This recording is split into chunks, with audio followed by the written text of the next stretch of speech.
Well, for more reaction to this global story, we welcome now to our studios Holo Zheng, representative for Chinese students and business communities in Israel, who was born in Sichuan province and has been living in Israel now for 6 years. Holo, thank you so much for joining us here in studio.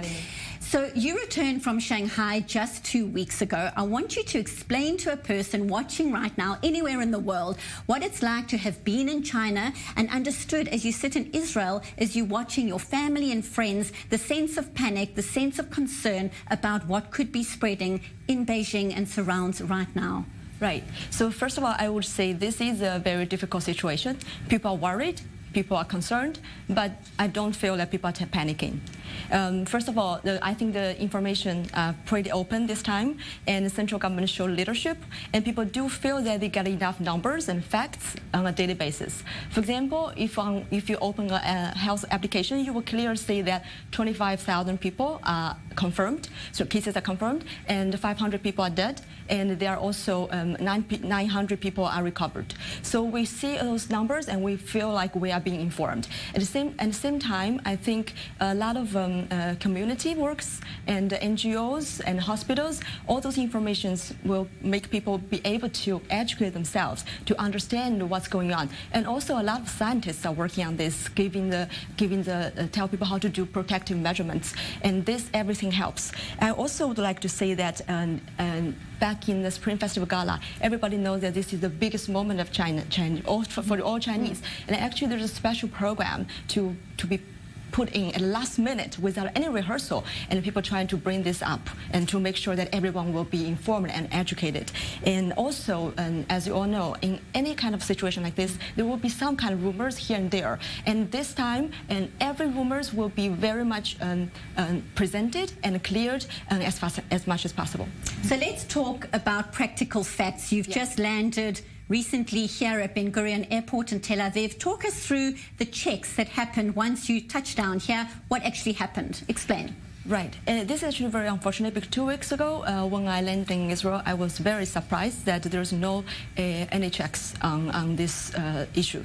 I didn't see temperature detector, and I was one of the very few people that wearing masks.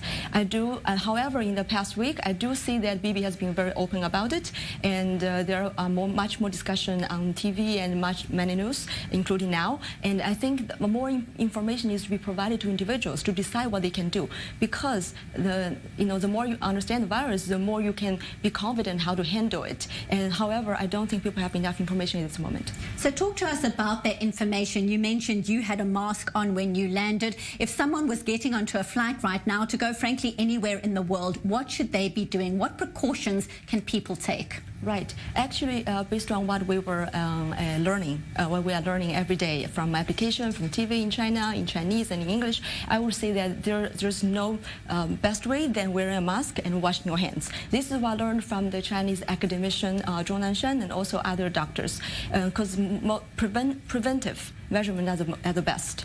I would say that it's not just in China you can be exposed to this risk. Also in Europe, in other places, because this virus can stay with anyone for 2 weeks. And the moment that you get on a flight, especially closed space, elevator, flights, train, bus, you should wear a mask.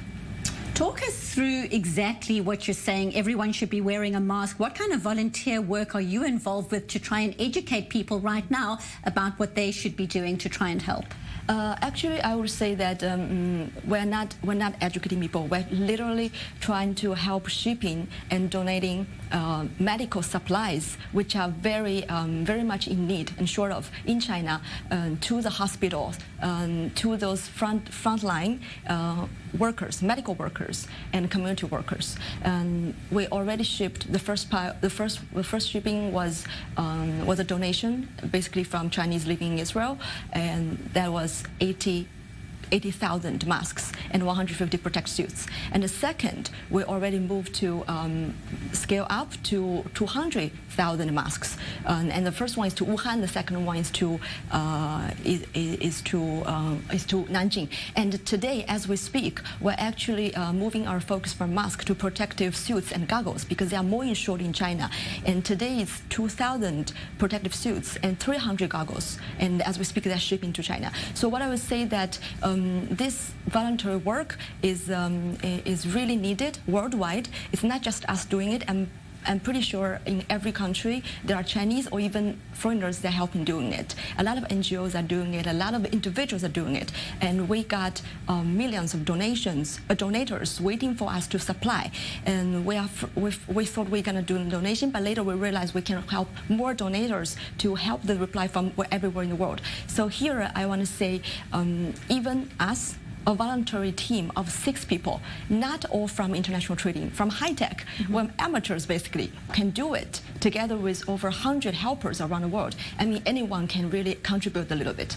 So to that exact point, you say anyone can help. Someone watching you right now, and I dare say you really are educating people by enlightening us about what people can do. How can somebody watching right now do something to feel that they're making a difference? Yes, I would prefer, I would make a call for here.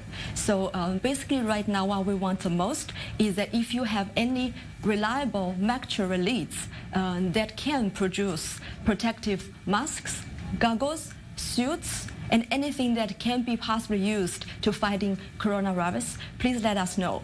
And we will be very responsible to make sure that they will all go to the medical workers, community workers, and people who actually work fighting them. Thank you so much. That is Holo Zheng, representative for Chinese students and business community in Israel. We so appreciate